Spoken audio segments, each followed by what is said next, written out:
നമ്മുടെ ഓറിയോ ഫാമിലിയിൽ ഒന്ന് കാണിച്ചു തരാം. ഓറിയോൻ്റെ അമ്മയാണ് ഇത്. ഇതാണ് ഓറിയോൻ്റെ കറക്റ്റ് അമ്മ. ഇതിപ്പോൾ ഓറിയോൻ്റെ അമ്മയ്ക്കുണ്ടായ 2 കുട്ടികളാണ്. മെയിലാണോ ഫീമെയിലാണോ എന്നൊന്നും എനിക്കറിയില്ല. പക്ഷെ 2 പിള്ളേരാണ് ഇപ്പോൾ ഉള്ളത്. 2 കിറ്റൺസാണ്. അപ്പം ഒന്ന് ഈ ഗോൾഡൻ കളറും ഒന്ന് നല്ലൊരു ആഷ് കളറും. നല്ല ഭംഗിയുണ്ട് കേട്ടോ കാണാൻ.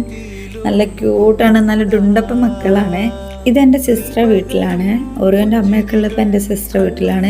ഇതുകൂടാതെ ഈ ഓറിയോൻ്റെ അമ്മയ്ക്ക് വേറെയും മക്കളുണ്ട് കേട്ടോ.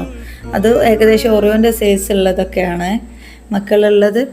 ഇവർ നല്ല രസമാണ് കാണാൻ. നല്ല ക്യൂട്ടാണ് കേട്ടോ. നമുക്ക് എടുത്തിങ്ങനെ കളിപ്പിക്കാൻ തോന്നും. നല്ല രസമാണ്.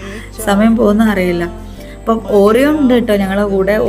ഓറിയോൻ്റെ പെട്ടിയിൽ തന്നെ വെച്ചതാണ്. കാരണം തുറന്ന് അതിനെ ഇവറ്റകളൊക്കെ ശരിയാക്കും. ഓറിയോനെ കണ്ടിട്ടാണ് ഇവർ ബാക്കടിച്ച് പോകുന്നത്. ഓറിയോ ഇങ്ങനെ കിടന്ന് കരയുന്നുണ്ട് ഇവരെ കണ്ടിട്ട്. പെട്ടി തുറന്നു കഴിഞ്ഞാൽ അവൻ എന്താ കാണിക്കാന്നറിയില്ല. അതുകൊണ്ടാണ് നമ്മൾ തുറക്കാത്തത്. ഓറിയോ ഒറ്റയ്ക്ക് വളരുന്നതുകൊണ്ട് ഇപ്പോൾ വേറെ പൂച്ചകളെ കണ്ടാൽ എങ്ങനെ റിയാക്ട് ചെയ്യാന്നറിയില്ല. ചില സമയം അഗ്രസീവാണ്, ചില സമയം ഭയങ്കര ഫ്രണ്ട്ലിയാണ്. അതാണ്